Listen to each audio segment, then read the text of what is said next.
legalizing marijuana. Right now, dozens of states allow pot for certain medical uses. One former state representative is hoping we could become the next state to completely legalize medical use for marijuana. We're talking about former Representative Joe Dorman. Thank you so much for joining us. It's my pleasure.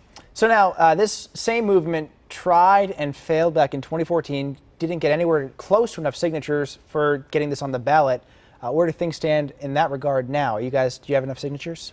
We have not begun the process. We're waiting on the Attorney General to finalize the petitions, to certify everything. Once that's completed, we can begin. And in reference to 2014, that was a constitutional amendment that they attempted. They brought me on to help them with the language. We rewrote it as a statutory change, and that would only require 66,000 signatures. They collected 75,000 last time around, so I feel confident we'll get them this time.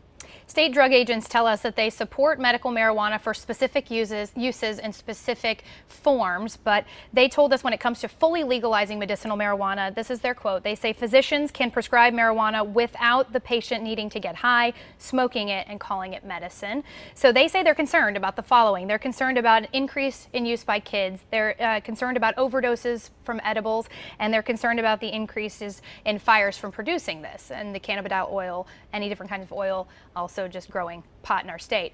How do you answer their concerns? Well, certainly they have legitimate concerns, and those are addressed with this. There will be opportunities for regulation. Individuals that use this will apply for a license. They must be certified by a licensed physician in the state of Oklahoma. If the patient is under 18 years old, it must be signed off by 2 physicians. So we will keep a list of all the people who are using this. Law enforcement will have access to this, so they will know exactly who is using this for medical purposes and who is not. And there are clear guidelines to distinguish between the two. And Joe, talk to me about how it would work. So if I go in, I have some medical condition, I get the piece of paper, and then how do I actually get the marijuana? They will be issued through a dispensary, just like we see in other states. 24 states at this point have legalized medicinal marijuana. Pennsylvania was the most recent this last Sunday. It actually went through their legislature and was signed by their governor going through the traditional process. We haven't been able to do that here in Oklahoma. A physician will be licensed under the health department. That physician will be able to issue another license to an individual for the use. There are specific quantities and the type of product that will be allowed under the care of the doctor, and then that individual will be allowed to use that under law. So now the dispensaries here in our state, there'll be different locations across the state. Are they growing their own marijuana right here? Farm Bureau and American Farmers and Ranchers here in Oklahoma, in both of their policy statements, have supported the commercial use and growing of marijuana and hemp. So I expect that this will be licensed, it will be produced by our local farmers, and it will be regulated. And we've got taxation in place where the sales of that will go back to the state coffers to help out with our budget shortfall. We already have a law that legalizes specific uses of medicinal marijuana by specific forms of marijuana. Is your push, which is taking our laws a step further, theoretically, is it just really a push to legalize recreational use? Not in my mind. I'm opposed to the full legalization. I do not support it just for casual use. I do believe it must be for a medicinal purpose and for the care of an individual. So that's where I draw the line, where I would stop at this. There are others that certainly have their opinions, but I do believe that this is necessary to help the patients out there, the ones who are undergoing cancer treatments with chemo, people who, as we've seen with this current law that's on the books, children with epileptic seizures. It's ridiculous that we limit this to children of such a young age with a low level if doctors feel this can help out other individuals and take care of their medical conditions.